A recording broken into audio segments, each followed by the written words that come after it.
আশা করছি আপনারা সবাই ভালো আছেন এবং সুস্থ আছেন। আমি আসলে মাঝখানে বেশ কয়েকদিন কন্টেন্ট শেয়ার করি নাই। আসলে গতবার এই সময়টায় মানে ঈদের আগে পরে বেশ কিছু কন্টেন্ট শেয়ার করা হয়েছিল, কারণ এই সময়টায় রাস্তাঘাট বলেন আর ঢাকা একেবারেই খালি থাকে। যাই হোক, সবাইকে ঈদ মোবারক।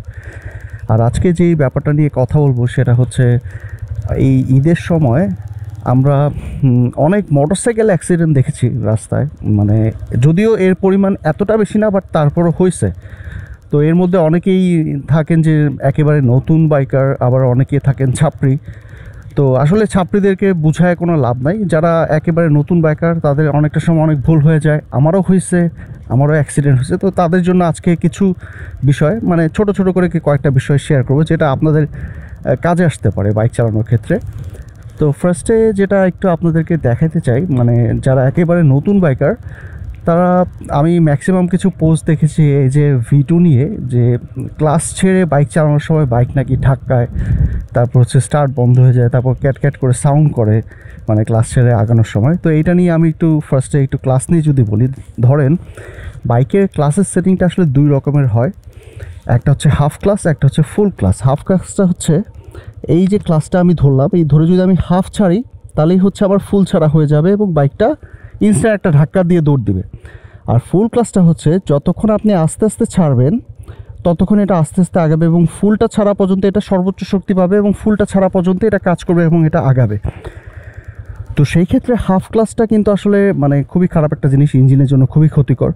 মানে ধরেন হাফ ক্লাসটা এমন একটা জিনিস, ধরেন আপনি যদি অর্ধেক পর্যন্ত ক্লাস চেপে গিয়ারটা চেঞ্জ করেন, এইটা করা যেই কথা হাফ ক্লাসটা করা আসলে একই কথা। সো আমি প্রেফার করব আপনারা আসলে হাফ ক্লাস করে কখনও বাইক চালাবেন না, এটা বাইকের জন্য ক্ষতিকর, ইঞ্জিনের জন্য ক্ষতিকর। সো সবসময় যেটা চেষ্টা করবেন বাইকের ক্লাসে ফুল সেটিং করে নিতে, মানে ফুল ক্লাস করে নিতে। যেখানেই সেটিং করেন, সার্ভিস সেন্টারে বা গ্যারেজে, আপনারা বলবেন যে ভাই আমার ক্লাসটা ফুল ক্লাস করে দেন। তো ফুল ক্লাস করলে যেটা হবে, ক্লাসটা কখনো হাফ চাপবেন না, ফুল জোরে মানে যতটুকু পর্যন্ত আসে মানে এই হ্যান্ডেলটা পর্যন্ত ফুল চেপে তারপর গিয়ারটা প্রেস করে তারপর এই যে আস্তে আস্তে পিক আপ দেবেন, আস্তে আস্তে আগাবেন। মানে আপনি এখানে তাড়াহুড়া করার কোনো দরকার নাই, কিন্তু তাড়াহুড়া করলে হবে কি যে মানে একটা মানে আপনি নতুন বাইকার, আপনার কিন্তু আসলে এটাকে কি বলবো, মানে মানুষ যে মানে রিল্যাক্স করে একটা চালাবে, এটা কখন মানুষ চালাবে? যখন সে হচ্ছে প্রফেশনাল বাইকার হবে তখনই সে রিল্যাক্স করে চালাবে। আমার হয়তো একটা সময় যখন আমি বাইকেরটা ঠিক মনে নাই, বাট গাড়িরটা আমার মনে আছে, যখন গাড়ি চালাচ্ছি বারবার গাড়ির মানে ম্যানুয়াল গিয়ার ছিল আর স্টার্ট বন্ধ হয়ে যাচ্ছিলো আর পিছের থেকে একেবারে জ্যাম লাগে গেছিলো। তো ওই জ্যাম লাগার কারণে মানে মানুষজনের মানে কি বলবো, কথাবার্তা তো শুনতেই হচ্ছে আর বারবার স্টার্ট চলে যাচ্ছিলো। তো এটা খুবই টাফ ম্যানুয়াল গিয়ারটা মানে কন্ট্রোল করার, মানে ঢাকার মতো একটা রাস্তায় এই ট্রাফিক জ্যামের মধ্যে। তো এই জন্য আমি বললাম যে আপনারা কিন্তু আসলে রিল্যাক্স থাকবেন না, আপনারা চেষ্টা করবেন খুবই ধীরে সুস্থে কাজ করতে। তো ধীরে সুস্থে কাজ করলে হবে কি যে আপনার এই স্টার্টটা চলে যাবে না, আর আপনি মানে অবাঞ্ছিত কিছু করে ফেলবেন না। হঠাৎ করে ধরেন আপনি তাড়াহুড়া করে ক্লাস ছেড়ে তাড়াহুড়া করে আগাবেন, তো আপনি ছেড়েই ডানে চলে গেলেন, পিছের থেকে একটা গাড়ি এসে আপনাকে মেরে দিয়ে চলে গেল, এরকম না। আপনি আস্তে ধীরে ছাড়বেন, আস্তে ধীরে আগাবেন। তো ক্লাসটা এইভাবেই হচ্ছে, মানে ক্লাসটা ফুল ক্লাস সেটিং করবেন এবং একটা ক্লাসে ধরেন আমি এই যে ফার্স্ট গিয়ারে আছি, আমি আগাচ্ছি, আগানোর পরে এই যে এটা ম্যাক্সিমাম সাউন্ড করলো, আমি সেকেন্ড গিয়ারে চলে গেলাম। তো এইভাবে সেকেন্ড গিয়ারে যাওয়ার পরে আমি আবার কি করলাম, আমার এই যে পিক আপটা, এই পিক আপটা আমি কী করলাম একেবারে ফুল এরকম করে কমায় দিলাম। কমায় তখন আমি আরেকটা গিয়ার চেঞ্জ করলাম। অনেকে করেন কি যে যখন ফার্স্ট গিয়ার থেকে সেকেন্ড গিয়ারে যান, আপনারা যারা নতুন বাইকার আছেন তারা এই পিক আপটা না কমায়, পিক আপটা যতটুকু বাড়ানো আছে এই বাড়ানো অবস্থাতেই আবার সেকেন্ড গিয়ারে মানে ক্লাসটা ধরে সেকেন্ড গিয়ার দিয়ে ফেলেন। এটা কিন্তু বাইকের ইঞ্জিনের জন্য ওই একই রকম ক্ষতিকর, যেটা আমি বললাম যে হাফ ক্লাস করে গিয়ার চেঞ্জ করা যেই কথা, এটা একই কথা, বরঞ্চ এটা আরও বেশি ক্ষতিকর। কারণ আপনি পিক আপ বাড়ায় তারপর হচ্ছে গিয়ারটা চেঞ্জ করতেছেন। এই সময় যে সমস্যাটা হবে, আপনার মানে ইঞ্জিনের মধ্যে একটা জোর একটা মানে বাড়ি খাওয়ার একটা সাউন্ড পাবেন, মানে ধাক করে একটা বাড়ি খাবে, বাড়ি খেয়ে তারপর হচ্ছে গিয়ারটা চেঞ্জ হবে। এইটা অনেক সময় যেটা হবে আপনার এইভাবে যদি আপনি রেগুলার বাইক চালান, মানে পিক আপ না কমায় যদি গিয়ার চেঞ্জ করেন, পিক আপটা অবশ্যই এটাকে এইভাবে কমায় নিতে হবে যখন গিয়ার চেঞ্জ করবেন, কমায় তারপর হচ্ছে আপনি গিয়ারটা চেঞ্জ করবেন, তারপর মানে ক্লাসটা ধরে তারপর গিয়ারটা চেঞ্জ করবেন।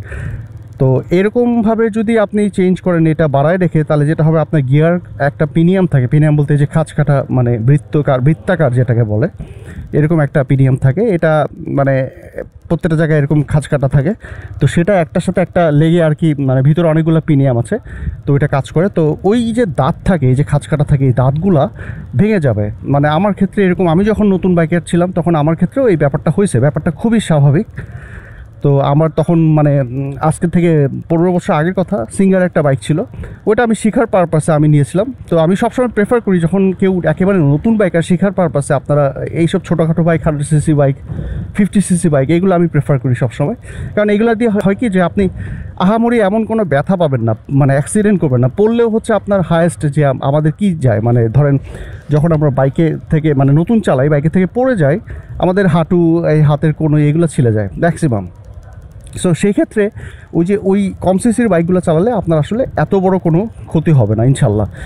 তো আপনারা চেষ্টা করবেন যখন এরকম আপনারা যখন নতুন বাইকার, তখন কিন্তু মানে ফুল জিন্সের একটা মোটা জিন্সের প্যান্ট পরবেন এবং মানে ফুল স্লিভ কিছু পরার চেষ্টা করবেন। এরকম হাফ হাতা কিছু পরলে আপনার কনুইয়ের ওপর দিয়ে যাবে, কারণ একেবারে যারা নতুন বাইকার অনেক সময় অনেক অকারেন্স হয়ে যেতে পারে। এইবার আসলে ঈদে বেশ কিছু অ্যাক্সিডেন্ট ছিল যেগুলো মর্মান্তিক, মানে সবগুলোই যে ছাপড়ি বাইকার ছিল এরকম না। তো অনেকের যেটা হয়, অনেক সময় আরেকজনের দোষেও কিন্তু অ্যাক্সিডেন্ট হয়, আরেকজনের দোষে আপনার কোনো অকারেন্স হয়ে যেতে পারে, আপনি পড়ে যেতে পারেন। ব্যাপারটা এমন না যে আপনি ভালো বাইক ধরেন চালাচ্ছেন, আপনি রিল্যাক্স সুন্দরভাবে চালাচ্ছেন, পিছন থেকে কেউ কোনো ছাপড়ি বা কেউ আপনাকে মানে আনসার্টেনভাবে মানে মেরে দিয়ে চলে গেল, এরকম হতে পারে।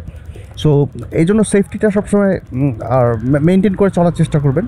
আর এই ঈদে যেটা আমি দেখছি, আমি আমার ফেসবুক পেজে একটা পোস্ট করেছিলাম যে মানে ম্যাক্সিমাম বলতে আমি নিজে কিন্তু হেলমেট পরে বের হয়েছি, এবং ইভেন ইফ আমার পিলিয়ন যদি বলেন 2টা হেলমেট নিয়ে আমি বের হয়েছি। কিন্তু অনেকে আমি দেখছি, অনেকে বলতে আমি যেটা বললাম যে 95% বাইকারকে দেখছি ঈদের দিন হেলমেট ছাড়া বের হয়েছে, মানে চুলে বাতাস লাগানোর জন্য। আমি জানি না, মানে এতদিন তো আসলে মানে আমি যদি চুলে বাতাস না লাগাই চলি, এই যে ধরেন আপনারা মানলাম যে রেগুলার বাইকার, আপনারা ঈদের দিন হেলমেটটা পরেন নাই, তো রেগুলার বাইকার হিসেবে আপনারা হেলমেট পরতেন, তো কি দরকার এরকম চুলে একদিনের জন্য বাতাস লাগানোর।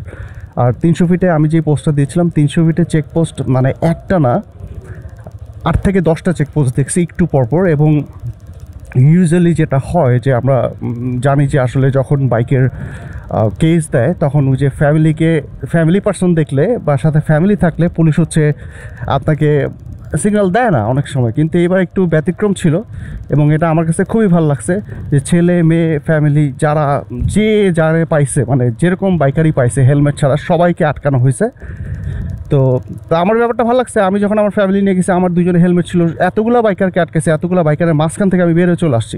সো এটা বলার কারণ হচ্ছে সব সময় হেলমেটটা ইউজ করবেন, কারণ আপনি জানেন না, ধরেন আপনি নিজে ভালো বাইক চালান, আপনি জানেন আপনি পড়বেন না, কিন্তু আরেকজন আপনাকে মেরে দিতে পারে, হতে পারে সেটা গাড়ি, হতে পারে সেটা বাইক। বাট একটা জিনিস বলি, গাড়ির যদি একটা মানে প্রাইভেট কার অথবা ট্রাকের কথা এগুলো তো বাদ দিলাম, সামান্য ছোট প্রাইভেট কারের বাম্পারের যদি একটা কোনায় আপনার বাইকের কোনো অংশ লাগে, ওর বাম্পারের সামান্য একটা কর্নারে যদি লাগে, তাহলে আপনি 10 থেকে 12টা পোল্টি খাবেন। মানে এত শক্তি ওগুলা, মানে প্রাইভেট কারগুলো এত শক্তি নিয়ে চলে।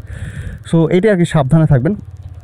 তো ক্লাস আর পিক আপের যে ব্যাপারটা বললাম, এখন যেটা শেয়ার করবো সেটা হচ্ছে, যারা আপনারা নতুন বাইকার তারা সবসময় চেষ্টা করবেন 5 থেকে 6 সেকেন্ড পরপর এই বাইকের আয়নাতে তাকাতে। তো আপনি নতুন বাইকার, তো আপনার মানে সামনে নজর রাখতে অবস্থা খারাপ হয়ে যাচ্ছে, তো আপনি চেষ্টা করবেন রেলের সিগন্যাল পড়ার আগে সবসময় 2 পাশে ট্রেন আছে কিনা দেখে নেবেন। এর কারণ হচ্ছে এই লাইনম্যান ভুল করতে পারে, বাট আপনি তো ভুল করতে পারেন না, আপনি তো একজনের বিশ্বাসে পার হয়ে যাবেন না, আপনাকে দেখে নিতে হবে অবশ্যই।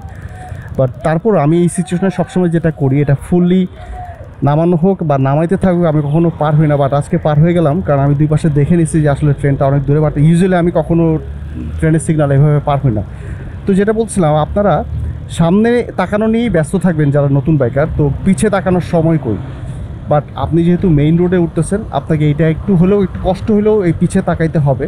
এবং সেটা আপনারা যারা বাইকার, প্রফেশনাল বাইকাররা এটা করে 5 থেকে 6 সেকেন্ড পরপর 2টা আয়নাতেই তাকায়, এবং মোস্টলি আপনার ডান দিকের আয়নাতেই তাকায়, বাট বামেরটাতেও তাকাইতে হয় এরকম মাঝখানে যদি চলেন। তো এই যে দেখেন, এই যে পিছে এই বাসটা ক্রস করলো, আমি যদি মানে কি বলবো, অন্য মনস্কভাবে যদি একটু ডানে চলে যেতাম, তো সেটা কিন্তু একটা বড় একটা বিপদ হয়ে যেত। তো আমি আসলে কখনো অন্য মনস্ক থেকে যাই করি, আমি দরকার হলে সোজা যায় ব্রেক করি, কখনো মোটরসাইকেল ডান বাম করি না। কারণ আমার যদি মানে আমার মনে নাও থাকতে পারে যে আমি আসলে আয়নাতে তাকাইছি কিনা বা কিছু ছিল কিনা, তো হঠাৎ আনসার্টেন সিচুয়েশনে আমি যদি মানে অন্য মনস্ক থাকি, তখন আমি সোজা যেই ব্রেক করি আমি ডানে বামে চলে যাই না। তো আপনারাও যারা নতুন বাইকার এই জিনিসটা প্র্যাকটিসে নিয়ে আসবেন, যে কিছু একটা সামনে চলে আসলো দরকার হলে লাগাই দেন, কিন্তু ওই ডানে বামে কাটায় দিয়ে চলে যাবেন না। এত প্রফেশনাল আপনি এখনও হন নাই যে আপনি একটু আয়নাতে টাকায় ডানে কাটায় চলে যাবেন। ওই সময়টা আসলে আপনি পাবেন না, কারণ এটা খুবই মানে মিলি সেকেন্ডে এই ব্যাপারটা ঘটে যাবে। সো আপনি যখন একটু প্রফেশনাল হবেন তখন কিন্তু আপনি দেখলেন এখানে কিছু একটা, এই যে তাকালেন, তাকায় কাটায় চলে গেলেন, ঠিক আছে। এটা মানে আমি কিন্তু আয়নাতে তাকায় এই জিনিসটা কাটাইছি, বাট আপনাদের ওই প্র্যাকটিসটা আসতে সময় লাগবে। তো এই ক্ষেত্রে আয়নায় তাকানোর ক্ষেত্রে 5 থেকে 6 সেকেন্ড পরপরই আয়নাতে তাকাবেন। চাইলে 10 সেকেন্ড করতে পারেন, কারণ এখন 5 থেকে 6 সেকেন্ড আপনাদের জন্য একটু টাফ হবে। আর এই সেটিংটা সবসময় আমি আমার আয়না নিয়ে অনেকগুলো ভিডিও আছে, এর মধ্যে আপনি দেখতে পারেন যে এই যে সেটিংটা, এখানে আমার দুইটা হাতের মানে হাতটা মানে দেখা যাচ্ছে অ্যাটলিস্ট, যাতে করে আমি আমার ভেরি ক্লোজ পিছনে কি আছে ওই ব্যাপারটা আমি দেখতে পারি। আর নতুন বাইকারদের ব্রেকের ব্যাপারটা আমি অনেক আগেই শেয়ার করছি, ব্রেক নিয়ে আমার বেশ কয়েকটা ভিডিও আছে। আপনারা চেষ্টা করবেন অ্যাজ এ নতুন বাইকার কখনও হাইড্রোলিক ব্রেকটা ধরার মানে চিন্তা বাদ দেন। আপনারা শুধুমাত্র পায়ার ব্রেক এবং ইঞ্জিন ব্রেকটা ইউজ করবেন। ইঞ্জিন ব্রেকটা কি এটা নিয়ে আমার অনেক ভিডিও আছে, এটা দেখে নিতে পারেন। ইঞ্জিন ব্রেকটা হচ্ছে বেসিক্যালি আপনি ক্লাস ছেড়ে, এই যে পিছে একটা গাড়ি আসতেছে, আমি একটু স্লো করবো, আমি ক্লাস ছেড়ে আমি পিক আপ কমাই দিলাম, বা আমি একটা গিয়ার ডাউনশিফট করে হালকা ব্রেক ধরে আমি পিক আপ কমাই দিলাম। তো ইঞ্জিন থেকে তখন একটা বাধা পেয়ে একটা ব্রেক হচ্ছে, ওইটাই আর কি ইঞ্জিন ব্রেক। আর যদি আপনি মনে করেন যে আপনার হাইড্রোলিকটা সামান্য কিছু আয়ত্তে আসছে, তখন আপনি আস্তে আস্তে এক আঙুল দিয়ে, এরকম একটা আঙুল দিয়ে আপনি হালকা প্রেস করে ধরতে পারেন। বাট যখনই ব্রেক ধরবেন, আমি যখন ব্রেক ধরি, আমি যখন মানে কোনো সিচুয়েশন চলে আসছে এরকম ব্রেক করার মতো, আমি কিন্তু সবসময় আমার দুই আনাতে আগে তাকাই নিই এবং আমি আমার সামনের জিনিসগুলোর দিকে দেখে তারপর ব্রেক ধরি। মানে ধরেন আপনি ব্রেক ধরলেন, বাট আপনি একবারও দেখলেন না আপনার পিছে কি আছে। সো এটা কিন্তু একটা মানে রিস্কি, খুবই কী বলবো, আসলে একটা রিস্কি ব্যাপার। ধরেন আপনি ব্রেক ধরলেন এই জায়গাটায়, বাট আপনার পিছে একবারে ভেরি ক্লোজ একটা গাড়ি আছে, তখন কিন্তু আপনি ব্রেক ধরবেন না। যেমন গত 2 দিন আগে আমার একটা সিচুয়েশন হয়েছিল যে আমি মহাখালীর থেকে উত্তরার দিকে আসতেছিলাম, তখন একটা বাস বেশ ভালো স্পিডে, মানে আপনারা তো জানেন যে ঈদের সময় মানে মানুষজন কতটা মানে স্পিডিং করে।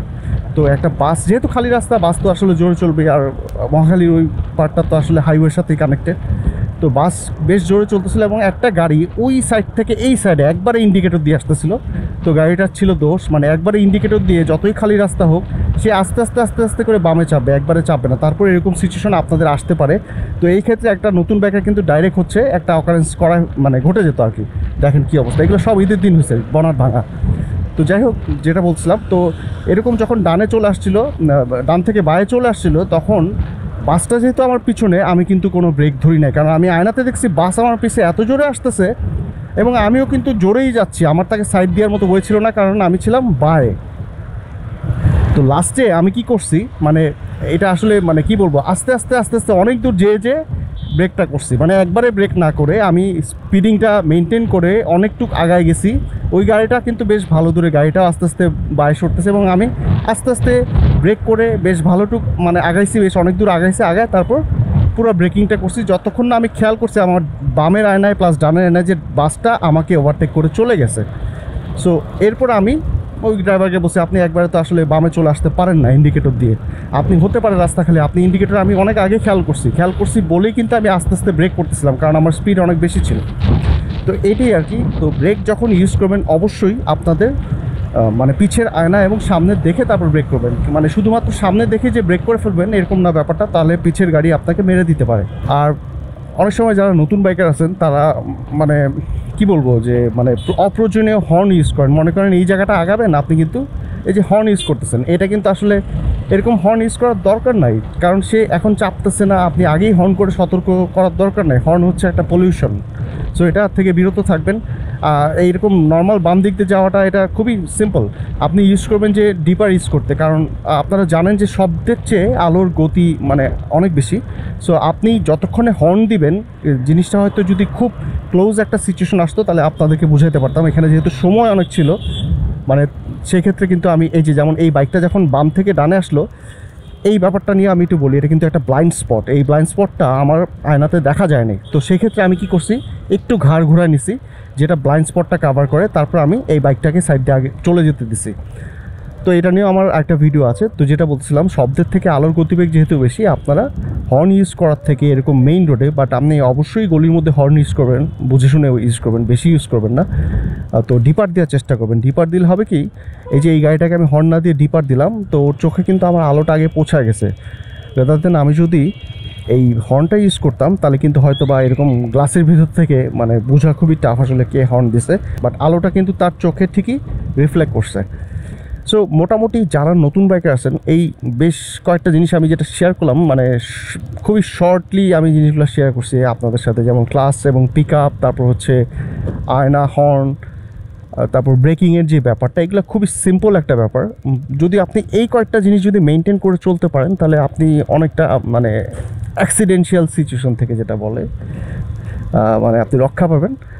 আজকের ভিডিওটা আমি এখানেই শেষ করছি। একটু পরে জুমা নামাজ পড়তে যাব, অফিসের কাছাকাছি চলে আসছে। অফিস খুলে গেছে গতকাল ছিল বৃহস্পতিবার, কারো অফিসই খুলে নাই, সবার অফিস খুলবে রবিবার থেকে। তো আমার অফিস আগেই খুলে গেছে, তো আমি অফিসে চলে আসছি। আশা করছি আমার ভিডিওগুলো আপনাদের ভালো লাগছে। Thank you so much for watching my videos.